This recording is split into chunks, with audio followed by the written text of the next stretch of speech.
बहुत समय पहले की बात है। एक शिकारी गौतम बुद्ध के पास आया। बुद्ध के पास आकर बोला, भगवान, कृपया मुझे जीवन के बारे में एक महत्वपूर्ण सीख दीजिए। शिकारी बहुत चौंक गया क्योंकि वो गौतम बुद्ध से किसी तरह की उम्मीद नहीं रख रहा था। लेकिन गौतम बुद्ध ने उसके सवाल का समाधान किया। गौतम बुद्ध ने कहा, एक गांव में एक मनुष्य रहता था जिसका नाम धर्मपाल था।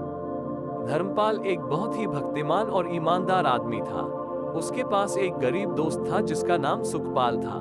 सुखपाल और धर्मपाल दोनों बहुत अच्छे दोस्त थे। एक दिन धर्मपाल और सुखपाल मिलकर जंगल में घूमने चले गए। वो बहुत दिन तक जंगल में घूमते रहे और अपनी बातचीत में वक्त बिताया। जब रात हो गई तो उन्होंने एक वृक्ष के नीचे शरण ली।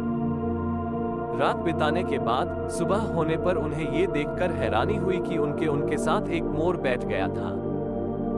सुखपाल ने धर्मपाल से कहा, देखो, हमारे साथ एक मोर बैठा हुआ है। हम उसको पकड़कर अपने गांव ले जा सकते हैं और उसके लिए बड़ा पैसा पा सकते हैं। धर्मपाल ने सुखपाल की बात सुनी और विचार किया कि यह अच्छा नहीं होगा। उसने सुखपाल को बताया कि हमें उस मोर से अच्छा बर्ताव करना चाहिए और उसे छोड़ देना चाहिए। धर्मपाल ने मोर के पास जाकर उसकी देखभाल की और उसे खाने का सही खाना देने लगा।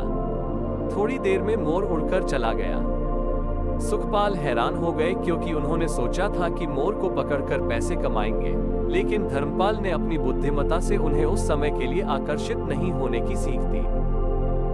धीरे धीरे सुखपाल ने समझ लिया कि धन कमाने के लिए छोटे मोटे तरीकों से काम नहीं चलता, बल्कि ईमानदारी, सहायता और मानवता के प्रति अपनी जिम्मेदारी का पालन करना जरूरी होता है।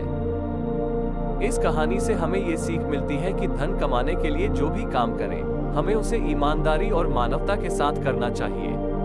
बिना किसी को ठगे, बेवकूफ बनाए या नुकसान पहुंचाए, हमें अपने काम को करना चाहिए और सही मार्ग पर चलना चाहिए।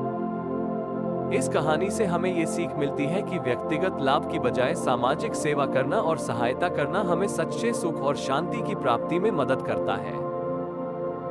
कृपया ध्यान दें, ये कहानी शिक्षा और सिखाने के उद्देश्य से लिखी गई है और यह किसी वास्तविक घटना पर आधारित नहीं है।